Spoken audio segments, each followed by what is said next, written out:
Perhaps the most healing words you could say to another person. I love all of you. Yasmin Mogahed. For people that have dealt with abuse, these words can come as a relief, but also may sound quite foreign. This is how my Nana, Carol Steger, described it to me one day.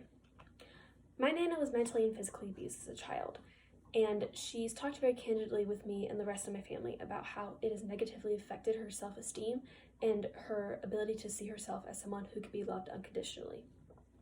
However, when she met my papa, Herb Steger, a clinical psychologist, and her husband of 53 years, he, along with other psychologists and specialists, taught her that there are ways to cope and recover so that you do not have to repeat the mistakes that those who hurt you made.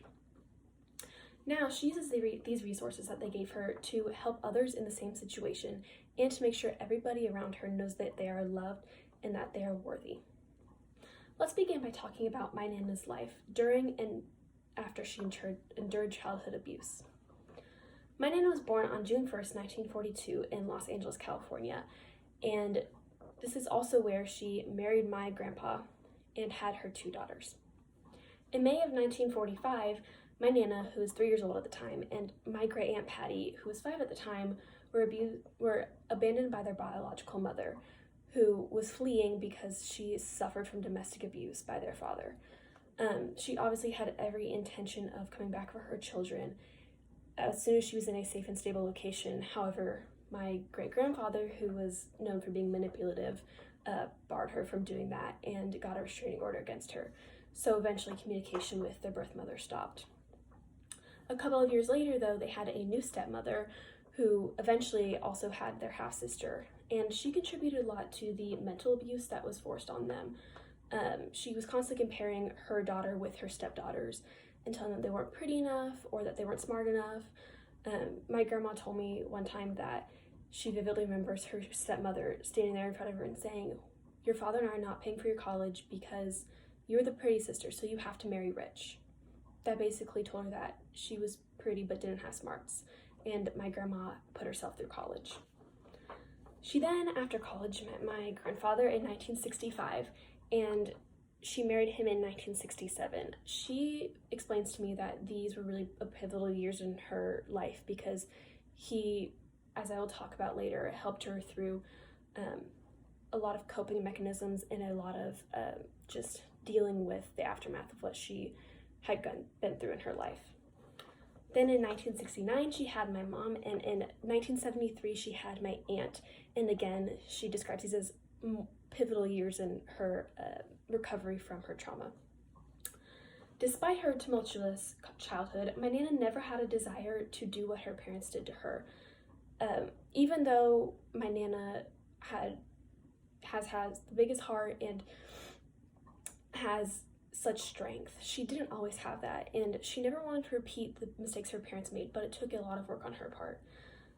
My papa, as I said before, along with his fellow psychologists and other specialists, helped my Nana to find techniques to help her cope with everything she'd been through and all these feelings, as I said before, her negative self-esteem and her feeling that she is not worthy of being loved.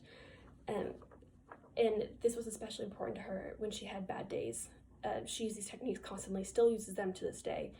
And that's why, before I said the 2 years prior to her marriage to my grandfather were so important to her and so pivotal, was because she learned these techniques that she could use throughout her whole life. When my aunt and my mom were born, it was another, obviously, as I said, pivotal time, because she never thought that she would feel the feelings of anger and violence that her father and her stepmother felt towards her. But especially when they were little and they were being rowdy and playful and energetic or did something they weren't supposed to do, she had to control her urge not to hit them like she was hit. And she said a lot of the techniques that my grandfather also helped her to learn, such as counting backwards, walking into another room, doing things so she would not inflict on her children what she had to endure. These techniques overall have helped her learn that she can have a positive impact on other people's lives. My Nana always makes others feel worthy and loved, and she teaches others that they're strong and capable and worthy of anything they want to do, and worthy of their dreams, and worthy of other people's love. She has never let me, my sisters, my aunt, my mom, or any of my cousins feel like we are not capable or that we are not worthy of what we deserve, the love we deserve, especially whenever she used to hear that we would say negative things about ourselves. She'd shut it down immediately and tell us that it's the exact opposite, that we are beautiful, we are strong, we are smart, that all these negative voices that are inside of our heads just weren't worth giving time to. She's also incredibly selfless and will bend over backwards to help anybody with anything they need, no matter if they're family, friends, strangers. Basically, she's done a 180 from what she endured as a child.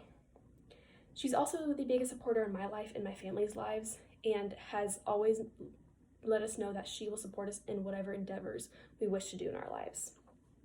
To conclude, people like my Nana show us that it's possible to take the bad in our life and learn and make a positive impact.